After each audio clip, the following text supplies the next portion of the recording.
ಅಲ್ಲ ಈಗ ಎರಡ್ ಕಡೆಗೆ ಹೋಗ್ತೀನಿ ಅಲ್ಲಿ. ಅಲ್ಲ ಗೊತ್ತು, ಎಲ್ಲ ಡೀಟೇಲ್ಸ್ ಇದೆ ಇಲ್ಲಿ. ಒಂದು ಹೆವಿಯಾಗಿ ತೊಂದರೆ ಆಗಿದೆ, ಇನ್ನೆಲ್ಲ ಸ್ವಲ್ಪ ಭಾಗಶಃ. ನಾನು ಎರಡ್ ಕಡೆಗೆ ಈಗ ಭೇಟಿ ಮಾಡಿ ಶಿವಮೊಗ್ಗ ಹೋಗ್ತೀನಿ. ಶಿವಮೊಗ್ಗದಲ್ಲಿ ಒಂದು ಮೀಟಿಂಗ್ ಇದೆ, DC ಅವ್ರ ಹತ್ರನೂ ಕೂಡ ಇದನ್ನೆಲ್ಲದೂ ಕೂಡ ಚರ್ಚೆ ಮಾಡ್ತೀವಿ.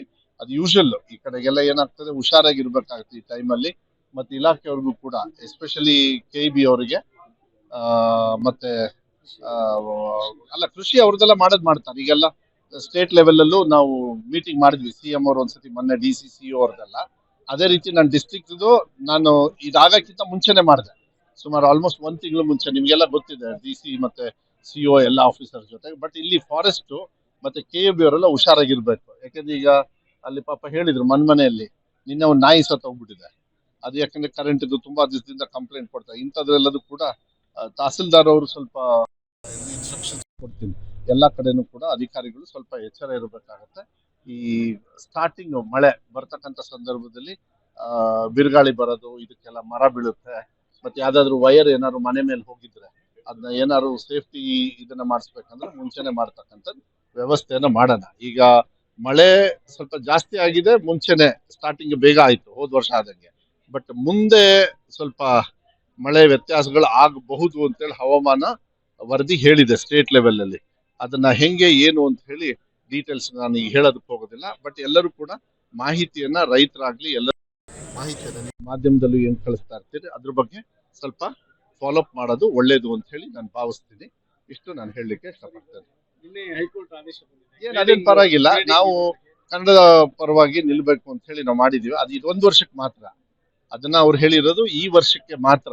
ಅದು ಕ್ಲೀನ್ ಆಗಿ ಹಾಕಿದ್ದಾರೆ, ಯಾಕಂದ್ರೆ ಎಕ್ಸಾಮ್ ಮಾಡ್ತಾ ಇರೋ ಟೈಮಲ್ಲಿ ಚೇಂಜ್ ಮಾಡೋದು ಸರಿಯಾಗೋದಿಲ್ಲ. ನೀವು ಈ ವರ್ಷ ಹೆಂಗಿದೆ ನಿಮ್ ಕಾನೂನು ಅದೇ ಮಾಡ್ಕೊಳ್ಳಿ, ಮುಂದಿನ ವರ್ಷ ನೀವೇನ್ ಬೇಕಾದ್ರೆ ಮಾಡ್ಕೊಳ್ಳಿ ಅಂತ ಅದು ಬದಲಾವಣೆ ಮಾಡ್ತಕ್ಕಂಥದ್ದು ಗ್ರೇಡಿಂಗ್ ಅಂತ ಹೇಳಿ. ಬಟ್ ಅದಕ್ಕೆ ಮತ್ತೆ ಇವತ್ತು ಮುಖ್ಯಮಂತ್ರಿಗಳ ಜೊತೆಗೆ ಮೀಟಿಂಗ್ ಇದೆ ಇವತ್ತು 5:15 CM ಅವ್ರ ಜೊತೆಗೆ. ಅದಾದ್ಮೇಲೆ ತೀರ್ಮಾನ, ಯಾಕೆಂದ್ರೆ ನಂದು SSLC ರಿಸಲ್ಟ್ ಬೇರೆ ಹೇಳ್ಬೇಕು. ರಿಸಲ್ಟ್ ಅದ್ಭುತವಾಗಿದೆ, ಏನು ಅಂತ ಡೀಟೇಲ್ಸ್ ನಿಮ್ಗೆ ಆಮೇಲೆ ಗೊತ್ತಾಗುತ್ತೆ. ಅದನ್ನ ಆದಷ್ಟು ಬೇಗ, ಲೇಟ್ ಮಾಡಲ್ಲ, ರಿಸಲ್ಟ್ಸ್ ಎಲ್ಲ ಸರಿ ಆಗ್ತದೆ. ಇಲ್ಲ, CBSE ಅಲ್ಲಿ ಇವಾಗ 3 ಭಾಷೆದು ಅಂತ ತಂದಿದ್ದಾರೆ. ನಮಗೇನಂದ್ರೆ ಪಾರಂಪರಿಕವಾಗಿ ತ್ರಿಭಾಷೆ.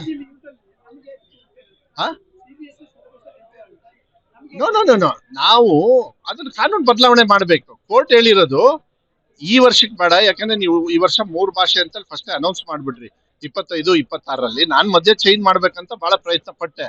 ಅದು 2 ಸದಸ್ಯರು ಇರ್ತಕ್ಕಂಥ ಚೀಫ್ ಜಸ್ಟಿಸ್ ಅವರು ಚೀಮಾರಿನೂ ಹಾಕಿ 1 ಲಕ್ಷ ದಂಡ ಹಾಕಿದ್ರು.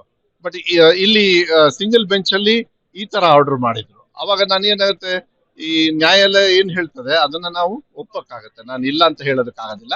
ಆದ್ರೆ ಮುಂದಿನ ವರ್ಷಕ್ಕೆ ಯಾವ ರೀತಿ ತರ್ಬೇಕಂತೇಳಿ ತೀರ್ಮಾನ ಆಗಿದೆ.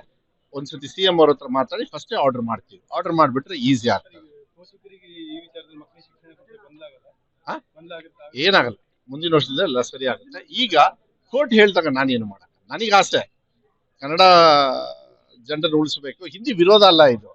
3ನೇ ಭಾಷೆಯಲ್ಲಿ ತುಂಬಾ ಭಾಷೆಗಳಿದಾವೆ, ತಮಿಳ್ ಇದೆ, ಮಲಯಾಳಂ ಇದೆ, ಭಾಗಶಃ ಜಾಸ್ತಿ ಹಿಂದಿ ಜಾಸ್ತಿ ಇರೋದು.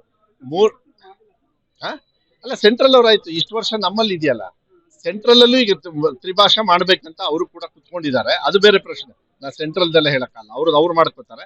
ನಾವು ಬದಲಾವಣೆ ಮಾಡೋದಕ್ಕೆ ನಮ್ಮ ಹತ್ರ ಕಂಟ್ರೋಲ್ ಇದೆ. ಅದೇನು ಅಂತ ಮುಖ್ಯಮಂತ್ರಿಗಳ ಜೊತೆಗೆ ಮಾತಾಡ್ತೀವಿ. ಈಗ ಸದ್ಯಕ್ಕೆ ನ್ಯಾಯಾಲಯ ಏನ್ ಹೇಳುತ್ತೆ ಅದನ್ನ ನಾವು ಫಾಲೋ ಮಾಡ್ಬೇಕಾಗುತ್ತೆ. ರಿಸಲ್ಟ್ ಕೂಡ ಬಹಳ ಅದ್ಭುತವಾಗಿದೆ.